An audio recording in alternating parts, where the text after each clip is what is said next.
ETF index mutual funds నేర్చుకుని stock మార్కెట్లో రాణించాలనుకుంటున్నారా? వెంటనే ఈ నెంబర్కి కాల్ చేయండి. సుమన్ టీవీ ప్రేక్షకులకు నమస్కారం. నేను మీ అనలిస్ట్ మందడి కృష్ణారెడ్డిని మాట్లాడుతున్నాను. 2 లక్షల రూపాయల మీద 90,000 రూపాయలు వడ్డీ రావడం మీరు ఎప్పుడైనా విన్నారా? బ్యాంకు వడ్డీల ప్రకారంగా ఇవాళ మీరు 2 లక్షల రూపాయలని బ్యాంకులో డిపాజిట్ చేసినట్టయితే 5 ఏళ్ల తర్వాత మీ చేతికి 50,000 కూడా రావు ఎక్స్ట్రా.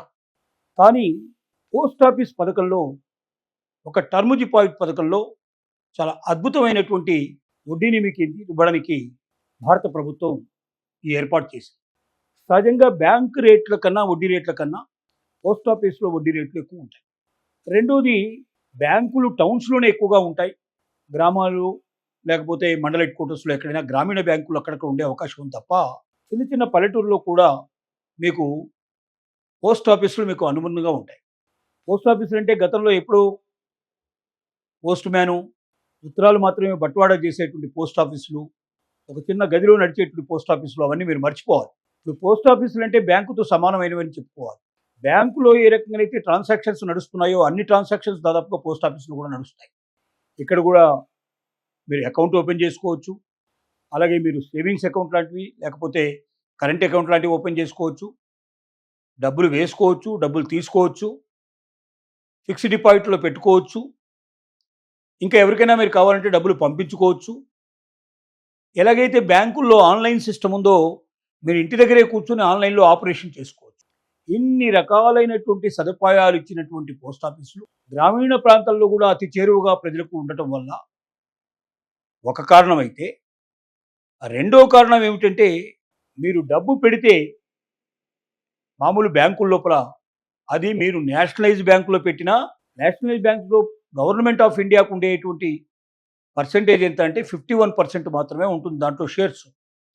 మిగిలిన 49% ప్రైవేటు వ్యక్తులకు ఇస్తారు.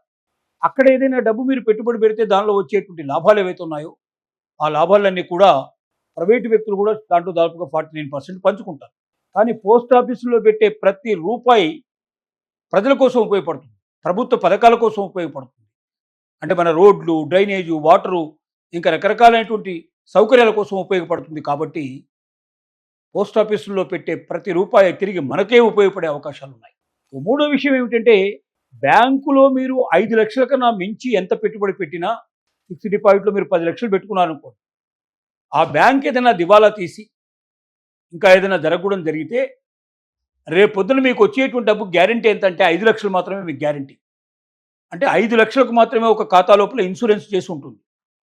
అంటే 50 లక్షలు మీరు పెట్టినా, 5 కోట్లు మీరు పెట్టినా మీ చేతికి వచ్చేది 5 లక్షలే తప్ప అంతకు మించి ఒక్క రూపాయి కూడా మీకు రాదు. కానీ పోస్ట్ ఆఫీస్లో మీరు ఎంత డబ్బు పెడతారో ఒక్క రూపాయి లేకుండా అంత డబ్బు మీకు వస్తుంది. 10 లక్షలు పెడితే 10 లక్షలు, 50 లక్షలు పెడితే 50 లక్షలు మీకు వస్తుంది. ఓకే, ఇప్పుడు మనం ఈ స్కీమ్ గురించి ఆలోచిద్దాం. ఒకటి, పోస్ట్ ఆఫీస్లో ఏ డబ్బు పెట్టినా ఒక్క సంవత్సరం మీరు డిపాజిట్ చేసినట్టయితే, టర్మ్ డిపాజిట్ అంటాం, టీడీ అంటాం. ఈ టర్మ్ డిపాజిట్లో మీరు ఒక్క సంవత్సరానికి పెడితే 6.9% మీకు వడ్డీ వస్తుంది, 6.9%. ఒకవేళ మీరు 2 సంవత్సరాలు పెట్టినట్టయితే, కంటిన్యూస్గా తీయకుండా 2 సంవత్సరాలు మీరు ఫిక్స్డ్ డిపాజిట్ చేసినట్టయితే మీకు 7% వడ్డీ వస్తుంది. ఒకవేళ మీరు 3 సంవత్సరాలు అలాగే తీయకుండా ఉంచినట్టయితే మీకు 7.1% మీకు వస్తుంది. కానీ మీరు 5 సంవత్సరాలకు పెట్టినట్టయితే 7.5% మీకు వస్తుంది. 7.5% వడ్డీ అనేది చాలా ఎక్కువ. ఇవాళ ఉన్న బ్యాంకులలో ఎక్కడ కూడా అది ఇవ్వడం జరగదు. ఇక్కడ సీనియర్ సిటిజన్స్కైనా లేదా యంగ్ పీపుల్కైనా అందరికీ ఒకే రకమైన రేట్లలో తేడా లేవు. సరే, 2 లక్షల రూపాయలు మీరు పోస్ట్ ఆఫీస్ లోపల టర్మ్ డిపాజిట్ పథకంలో పెట్టి 5 ఏళ్ల తర్వాత మీరు వాపసు తీసుకున్నారనుకోండి, అప్పుడు మీకు 89,990 రూపాయలు అదనంగా వస్తుంది. అంటే మీరు పెట్టింది 2 లక్షలు, మీకు వచ్చేది 2,89,990 రూపాయలు, అంటే సుమారుగా 90,000 రూపాయలు మీకు అదనంగా వస్తుంది.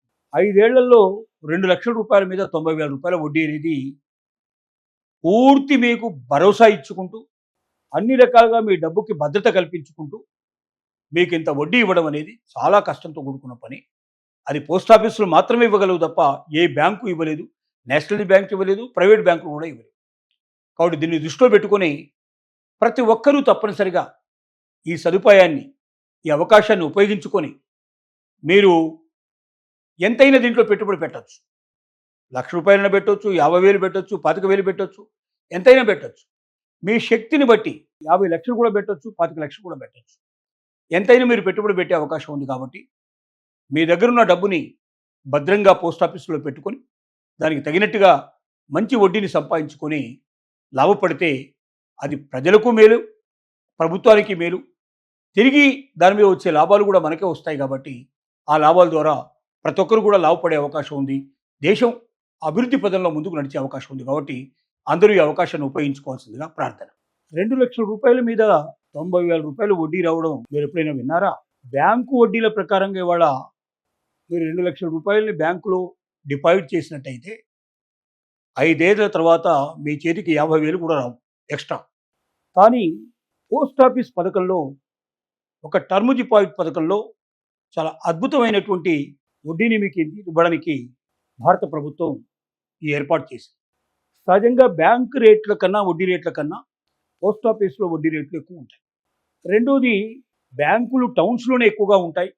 గ్రామాలు లేకపోతే మండల హెడ్ క్వార్టర్స్లో ఎక్కడైనా గ్రామీణ బ్యాంకులు అక్కడక్కడ ఉండే అవకాశం ఉంది తప్ప చిన్న చిన్న పల్లెటూరులో కూడా మీకు పోస్ట్ ఆఫీసులు మీకు అనుబంధంగా ఉంటాయి.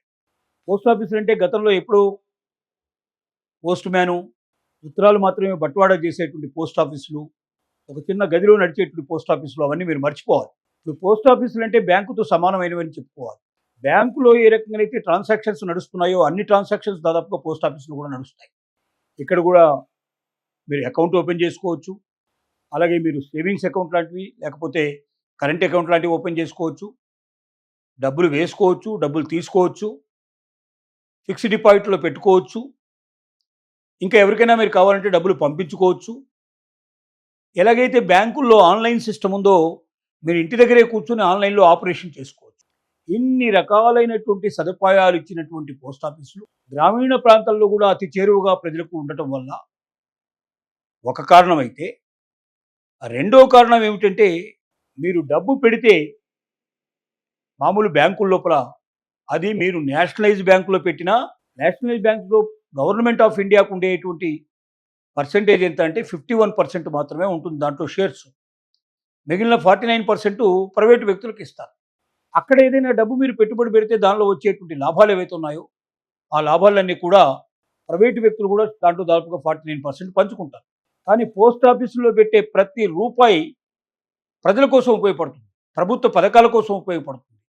అంటే మన రోడ్లు, డ్రైనేజు, వాటరు, ఇంకా రకరకాలైనటువంటి సౌకర్యాల కోసం ఉపయోగపడుతుంది. కాబట్టి పోస్ట్ ఆఫీసుల్లో పెట్టే ప్రతి రూపాయి తిరిగి మనకే ఉపయోగపడే అవకాశాలు ఉన్నాయి. మూడో విషయం ఏమిటంటే, బ్యాంకులో మీరు 5 లక్షల కన్నా మించి ఎంత పెట్టుబడి పెట్టినా, ఫిక్స్డ్ డిపాజిట్లో మీరు 10 లక్షలు పెట్టుకున్నారనుకోండి, ఆ బ్యాంక్ ఏదైనా దివాలా తీసి ఇంకా ఏదైనా జరగకూడదు జరిగితే రేపు పొద్దున మీకు వచ్చేటువంటి డబ్బు గ్యారంటీ ఎంత అంటే 5 లక్షలు మాత్రమే మీకు గ్యారంటీ. అంటే 5 లక్షలకు మాత్రమే ఒక ఖాతా లోపల ఇన్సూరెన్స్ చేసి ఉంటుంది. అంటే 50 లక్షలు మీరు పెట్టినా, 5 కోట్లు మీరు పెట్టినా మీ చేతికి వచ్చేది 5 లక్షలే తప్ప అంతకు మించి ఒక్క రూపాయి కూడా మీకు రాదు. కానీ పోస్ట్ ఆఫీస్లో మీరు ఎంత డబ్బు పెడతారో ఒక్క రూపాయి లేకుండా అంత డబ్బు మీకు వస్తుంది. 10 లక్షలు పెడితే 10 లక్షలు, 50 లక్షలు పెడితే 50 లక్షలు మీకు వస్తుంది. ఓకే, ఇప్పుడు మనం ఈ స్కీమ్ గురించి ఆలోచిద్దాం. ఒకటి, పోస్ట్ ఆఫీస్లో ఏ డబ్బు పెట్టినా ఒక్క సంవత్సరం మీరు డిపాజిట్ చేసినట్టయితే, టర్మ్ డిపాజిట్ అంటారు, టీడీ అంటాం. ఈ టర్మ్ డిపాజిట్లో మీరు ఒక్క సంవత్సరానికి పెడితే 6.9% మీకు వడ్డీ వస్తుంది, 6.9%. ఒకవేళ మీరు 2 సంవత్సరాలు పెట్టినట్టయితే, కంటిన్యూస్గా తీయకుండా 2 సంవత్సరాలు మీరు ఫిక్స్డ్ డిపాజిట్ చేసినట్టయితే మీకు 7% వడ్డీ వస్తుంది. ఒకవేళ మీరు 3 సంవత్సరాలు అలాగే తీయకుండా ఉంచినట్టయితే మీకు 7.1% మీకు వస్తుంది. కానీ మీరు 5 సంవత్సరాలకు పెట్టినట్టయితే 7.5% మీకు వస్తుంది. 7.5% వడ్డీ అనేది చాలా ఎక్కువ. ఇవాళ ఉన్న బ్యాంకులలో ఎక్కడ కూడా అది ఇవ్వడం జరగదు. ఇక్కడ సీనియర్ సిటిజన్స్కైనా లేదా యంగ్ పీపుల్కైనా అందరికీ ఒకే రకమైన రేట్లలో తేడా లేవు. సరే, 2 లక్షల రూపాయలు మీరు పోస్ట్ ఆఫీస్ లోపల టర్మ్ డిపాజిట్ పథకంలో పెట్టి 5 ఏళ్ల తర్వాత మీరు వాపసు తీసుకున్నారనుకోండి, అప్పుడు మీకు 89,990 రూపాయలు అదనంగా వస్తుంది. అంటే మీరు పెట్టింది 2 లక్షలు, మీకు వచ్చేది 2,89,990 రూపాయలు, అంటే సుమారుగా 90,000 రూపాయలు మీకు అదనంగా వస్తుంది. 5 ఏళ్లలో 2 లక్షల రూపాయల మీద 90,000 రూపాయల వడ్డీ అనేది పూర్తి మీకు భరోసా ఇచ్చుకుంటూ అన్ని రకాలుగా మీ డబ్బుకి భద్రత కల్పించుకుంటూ మీకు ఇంత వడ్డీ ఇవ్వడం అనేది చాలా కష్టంతో కూడుకున్న పని. అది పోస్ట్ ఆఫీసులు మాత్రమే ఇవ్వగలవు తప్ప ఏ బ్యాంకు ఇవ్వలేదు. నేషనల్ బ్యాంక్ ఇవ్వలేదు, ప్రైవేట్ బ్యాంకులు కూడా ఇవ్వలేదు. కాబట్టి దీన్ని దృష్టిలో పెట్టుకొని ప్రతి ఒక్కరూ తప్పనిసరిగా ఈ సదుపాయాన్ని, ఈ అవకాశాన్ని ఉపయోగించుకొని మీరు ఎంతైనా దీంట్లో పెట్టుబడి పెట్టచ్చు. ₹1,00,000 పెట్టొచ్చు, 50,000 పెట్టొచ్చు, 25,000 పెట్టొచ్చు, ఎంతైనా పెట్టొచ్చు. మీ శక్తిని బట్టి 50 లక్షలు కూడా పెట్టొచ్చు, 25 లక్షలు కూడా పెట్టొచ్చు. ఎంతైనా మీరు పెట్టుబడి పెట్టే అవకాశం ఉంది. కాబట్టి మీ దగ్గర ఉన్న డబ్బుని భద్రంగా పోస్ట్ ఆఫీసులో పెట్టుకొని దానికి తగినట్టుగా మంచి వడ్డీని సంపాదించుకొని లాభపడితే అది ప్రజలకు మేలు, ప్రభుత్వానికి మేలు. తిరిగి దాని మీద వచ్చే లాభాలు కూడా మనకే వస్తాయి. కాబట్టి ఆ లాభాల ద్వారా ప్రతి ఒక్కరు కూడా లాభపడే అవకాశం ఉంది. దేశం అభివృద్ధి పదంలో ముందుకు నడిచే అవకాశం ఉంది. కాబట్టి అందరూ ఈ అవకాశాన్ని ఉపయోగించుకోవాల్సిందిగా ప్రార్థన.